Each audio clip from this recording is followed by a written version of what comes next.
กราบสวัสดีครับพ่อแม่พี่น้องFCช่องฟ้ามงคลชัยนะครับวันนี้เสาร์วันที่24พฤษภาคม2568นะครับพอกันยุทธตลาดบ้านอังศิลาอำเภอภูเวียงจังหวัดขอนแก่นนะครับรถก็เขามาหลายง้อข้วยเขามาหลายครับเลี้ยงสายลายกันอยู่รถนะครับเสาร์นี้บรรยากาศก็ยังมีการซื้อขายกันคือเก่านะครับบ่คือคืนปานใดนะครับบ่คือคืนปานใดเอาภาพพ่อแม่พี่น้องมาเบิ่งราคาควายลองเบิ่งนะครับตัวนี้ยังที่ของผู้ใดน้อนี่ของอีปอเราสิของปอเราสิปอเฮ้อันนี้ของผู้ใดน้อครับนี่แม่ใหญ่นี่ของเจ้าสิพ่อนี่โอ้แม่เพิ่นสูงเท่าไหร่ล่ะพ่อนี่145ลูกแม่สิครับลูกตัวเถิกครับแม่สูง145ลูกตัวเถิกนี่ลูกเพิ่นนะไปสิลูก2ติดแม่นี่ครับแม่ทับไปพอแม่ทับอีกแล้วแม่ทับอีกแล้วลูกตัวผู้ย่างดีนะครับลูกตัวผู้ย่างดีแม่ลูกเปิดราคาเท่าไหร่พอแม่ลูก35,000บาทนะแม่สูง145แม่สูง145แม่ท้องอีกแล้วลูก2ติดแม่เลยเนาะพอเนาะลูก2ติดแม่ลูก3เขาท้องแล้วแม่ลูกเปิดไว้35,000 บาท35,000 บาทนะราคาเป็นกระถือไว้นะครับ35,000 บาทดูครับขนทางผมมี35,000 บาทเท่านั้นใช้พอดีได้มา2ตัวนี่มันบ่ครับเอาฝากเบอร์โทรไว้นะปอ061 080 5443เอาผู้ใดสนใจก็โทรสอบถามเบิ่งนะ35,000เปิดราคาไว้นะครับปอเรา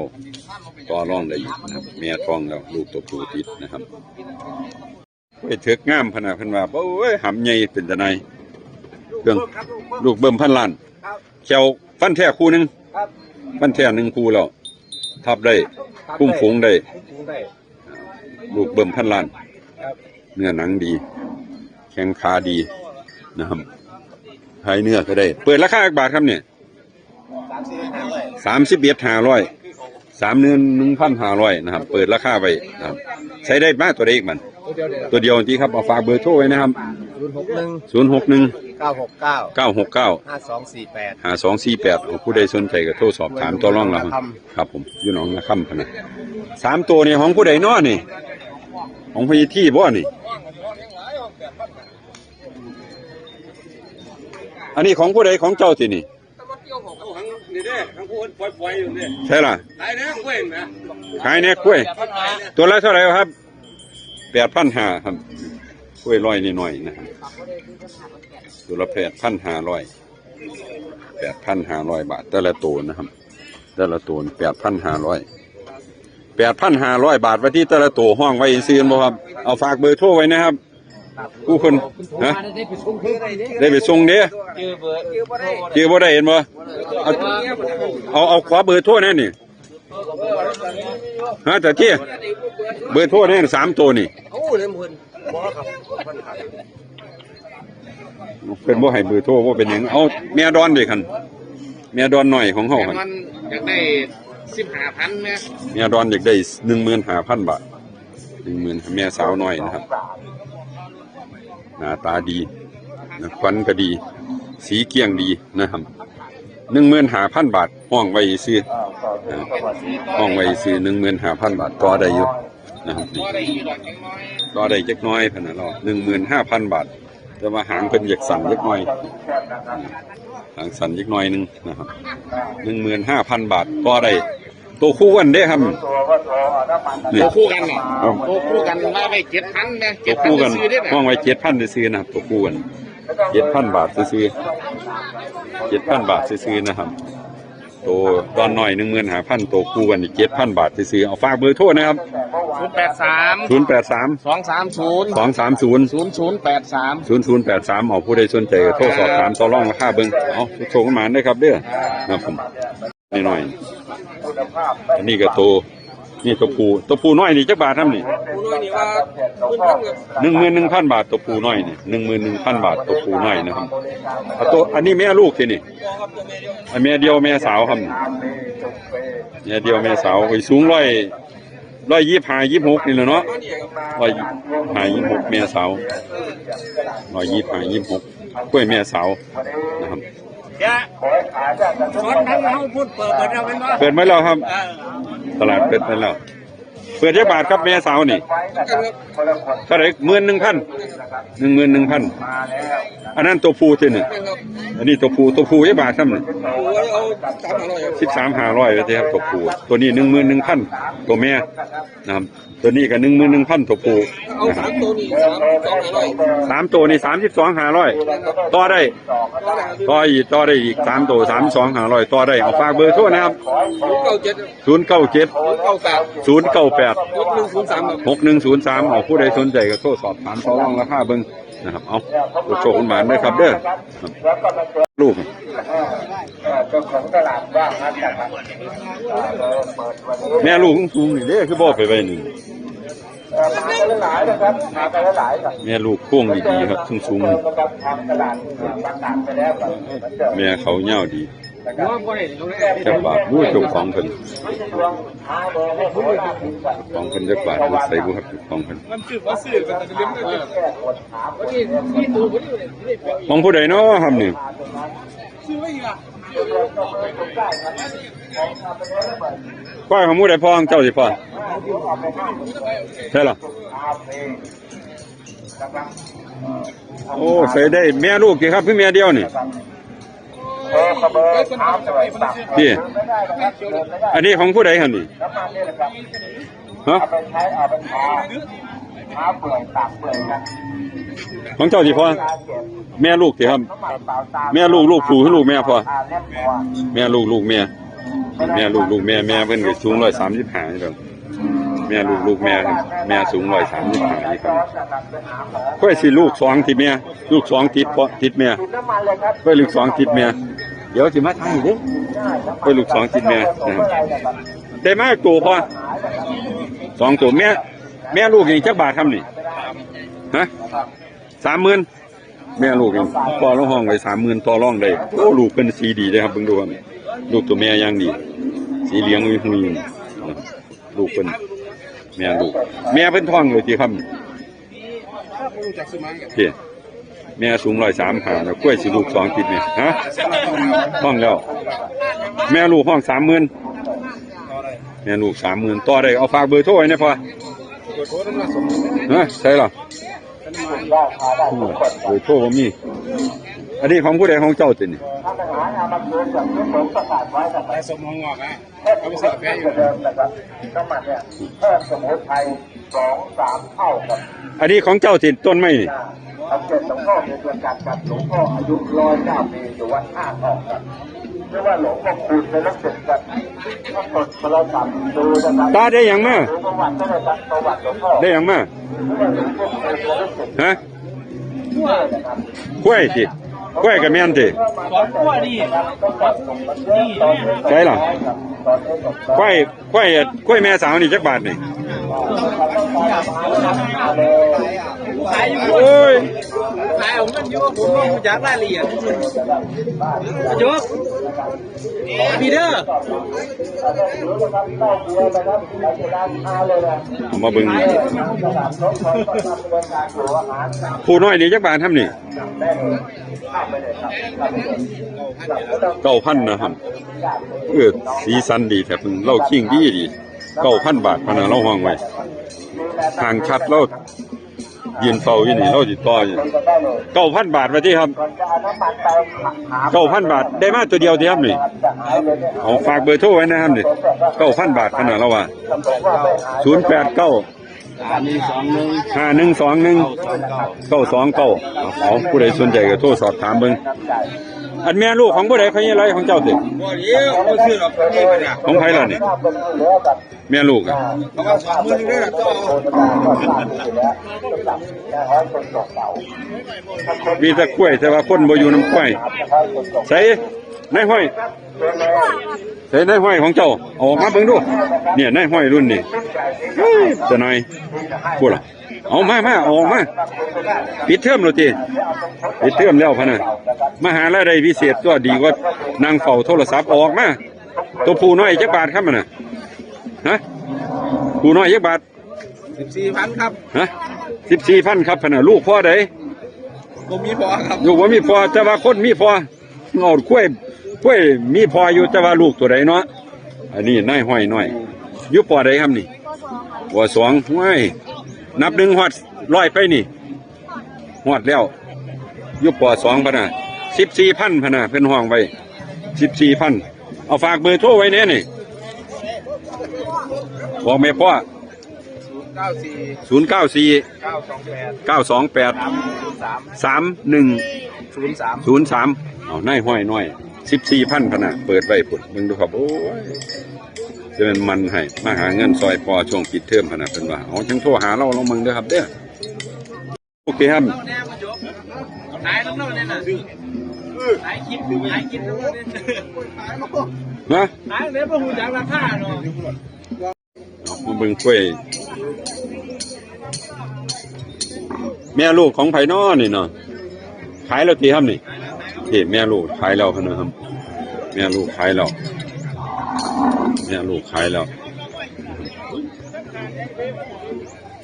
ไปเบิ่งตัวเจ้าของเพิ่นอยู่น้ำควายพุ่นล่ะครับ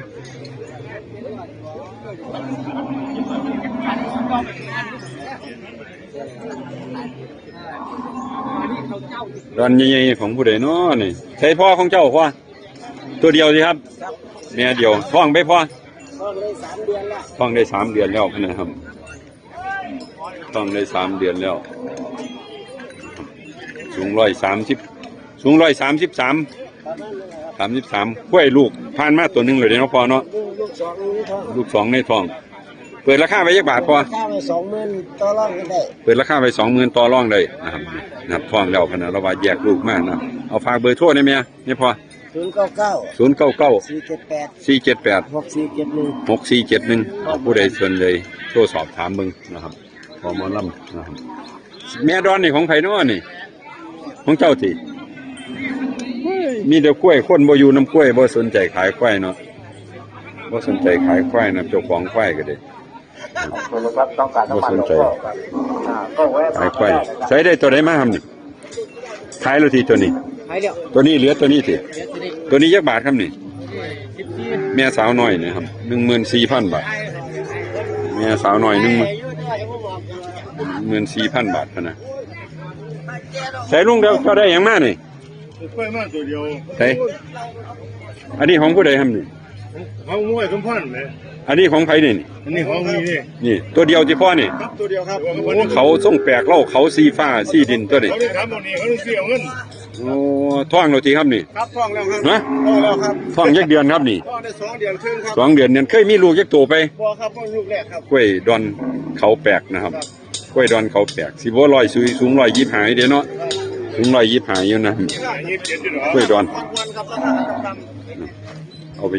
ใส่หญ้าอ้อนนอนน้ำใสนะเพิ่นจอยคักนะดูครับราคาบาทพ่อนี่ ราคาว่าพ่อหมื่นเนี่ยพอว่าจะออก9,000กับ700 เนาะ9,000กับ700ขนาดแล้วว่า 9,700 กล้วยเขาแปลกต่อรองได้ห้อง9,700ต่อรองได้พะนะเบิ่งเขาเพิ่นนี่แล้วครับเบิ่งดูเพิ่งเป็นกล้วยเปลือกอย่างดี9,700พะนะครับเอาฝากเบอร์โทรไว้ในพ่อ 098ครับ 098 149ครับ 149 8183ครับ 8183ผู้ใดสนใจเบิ่งครับ ติดต่อได้เลยครับ โทรติดต่อได้ห้อง9,700บ่พอหมื่นต่อได้ท้องแล้วจักเดือนแล้วครับ2 เดือนกว่าๆแล้วพะนะเอาโทรสอบถามพอลองเบิ่งเด้อครับเด้อ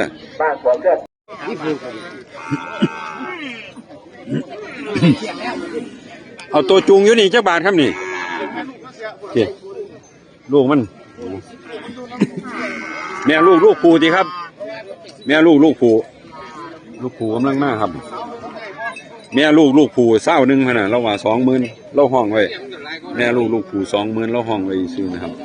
เดี๋ยวรอลูกเพิ่นลูกกำลังมาลูกเพิ่นกำลังมาลูกกับเย่น้องกับเย่มานำกันนะครับเนี่ยลูกเพิ่นนะตัวนี้ลูกตัวนี้20,000บ่ครับแม่ลูก20,000เนาะแม่ลูกห้อง20,000นะครับห้อง น้ำอีกไม่ยุ่งหมด ตัวนี้เด้จักบาทของเจ้าสิจักบาทครับแม่นี่ ห้องไว้20,000 กว่าบาทโอ้กำลังต่ออยู่20,000 กว่าบาทนะเป็นกำลังต่อเมียสาวครับ ลูกพ่อใดล่ะครับลูกพ่อใดล่ะ จากกันตัวได้ถามของ เศร้าเท่าไรครับนี่เมียนเศร้าสอง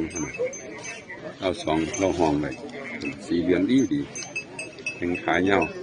เศร้าสองนะครับห้องไว้ซื้อหรอกครับแม่ลูก20,000แม่ลูกปู่20,000แม่นี่22,000ต่อเอาครับแม่นี่22,000ขนาดเราว่า ตัวนั้นก็ยังยั่งอยู่ แม่นี่20,000แม่นี่จักบาทครับนี่19,000นะครับเอาฝากเบอร์โทรนะครับค่าเป็นว่าท่านนั้น087 021 0384เอาผู้ใดสนใจก็โทรสอบถามมึงแม่ลูก20,000แม่สาว19ตัวนี้22ทีจังโทรสอบถามตามเบอร์โทรมันให้ไว้น้องมึงนะครับนี่ใส่หลักของเจ้าสิพ่อแม่สาวน้อยนี่แม่สาวน้อยตัวละเท่าไหร่ครับ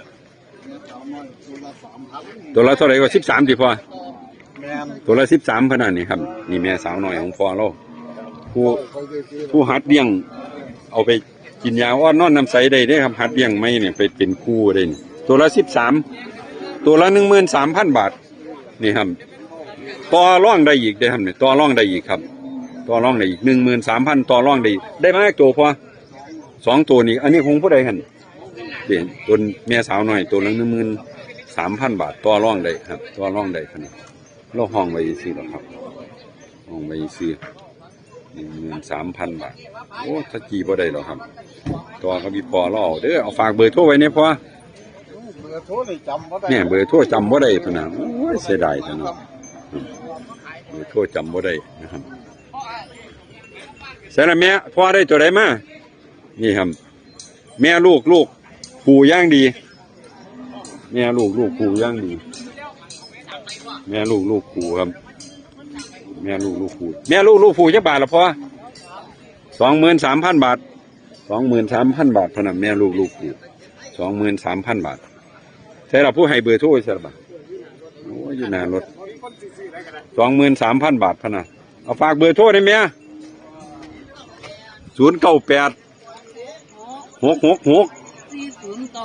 4093เอาผู้ใดสนใจก็โทรสอบถามเบิ้งนะครับนี่แหละกล้วยแม่ลูกนี่แหละอีแม่เรานั่งอยู่หน้ารถขี่ข้านลงมาพะนะบอกมีคนซื้อคนขายกันหลายพะนะเราว่านะครับบรรยากาศตลาดนะครับบรรยากาศตลาดบ้านอ่างศิลาเพื่อผู้เลี้ยงจังหวัดขอนแก่นไฟก็มีอยู่แต่ว่าเขาเจ้าพวกใครอยู่น้ำไฟไหมครับเลยบ่ได้ของผู้ใดเนาะจังสิครับ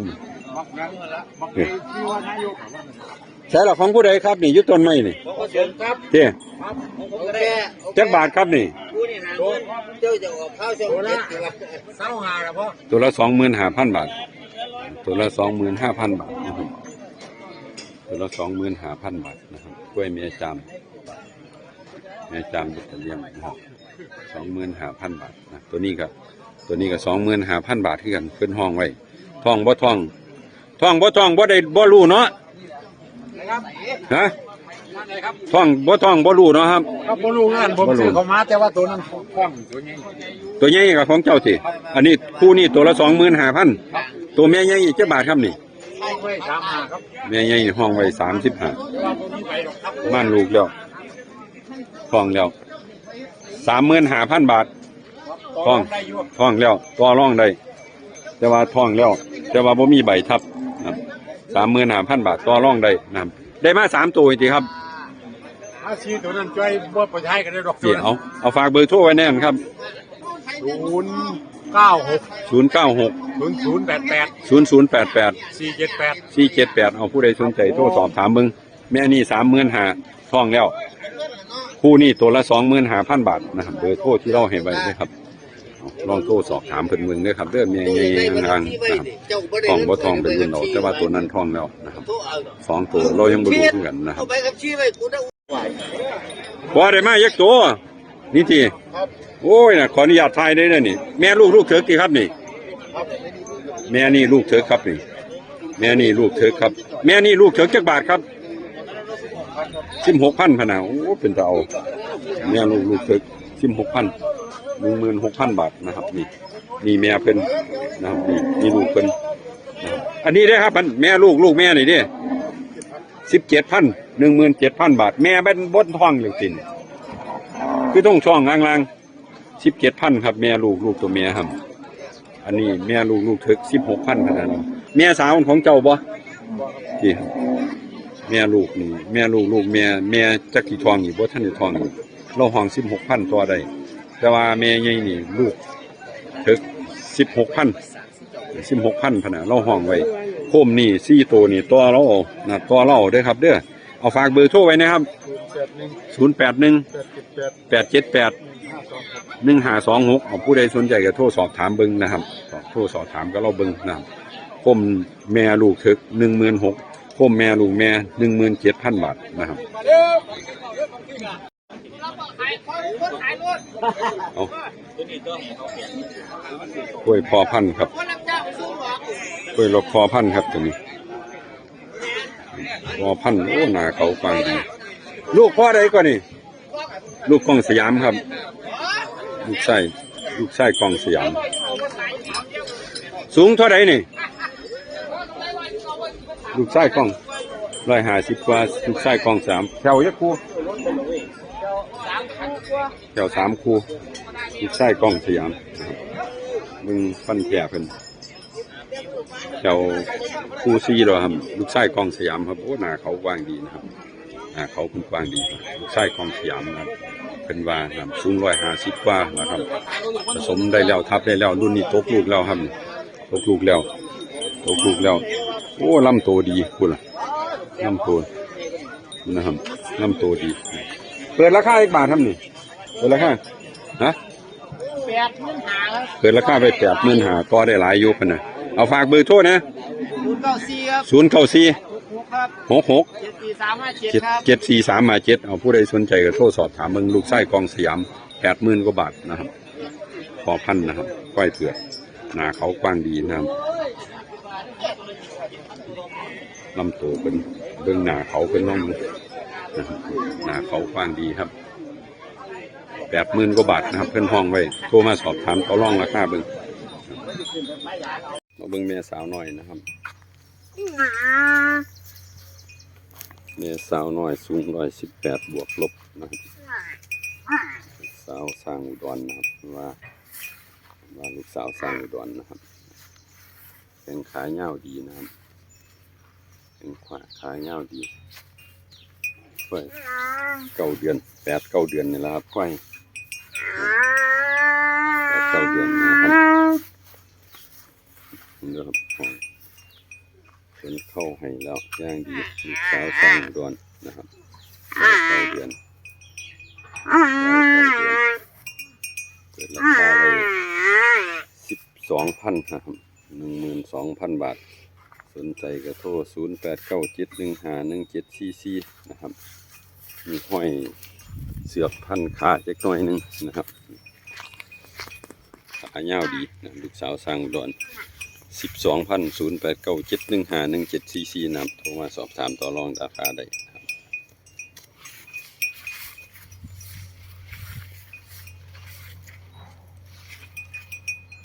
นี่แหละครับคือบรรยากาศตลาดบ้านอ่างศิลาอำเภอภูเวียงจังหวัดขอนแก่นนะครับเนาะตลาดมื้อนี้นะครับควายก็หลายเป็นควายกลางๆนะครับเป็นควายกลางๆเป็นได้ซื้อไปใส่หญ้าครับเป็นได้ซื้อไปใส่หญ้านะครับพ่อแม่พี่น้องเฮาผู้ใดได้เบอร์โทรเจ้าของควายก็โทรมาเบิ่งนะครับโทรมาต่อรองราคาเพิ่นเบิ่งซื้อหญ้าอ่อนย้อนน้ำใสเอานะครับเอาสำหรับมื้อนี้ขอได้รับความขอบคุณนะครับจากช่องฟาร์มมูลชัยพ่อแม่พี่น้องลำรวยสุขุทุกคนเลยครับเด้อผู้ใดสนใจกล้วยแม่สาวน้อยลูกสร้างอุดรยังโทรมานะครับเนาะเอาสำหรับมื้อนี้ขอได้รับความขอบคุณสวัสดีครับ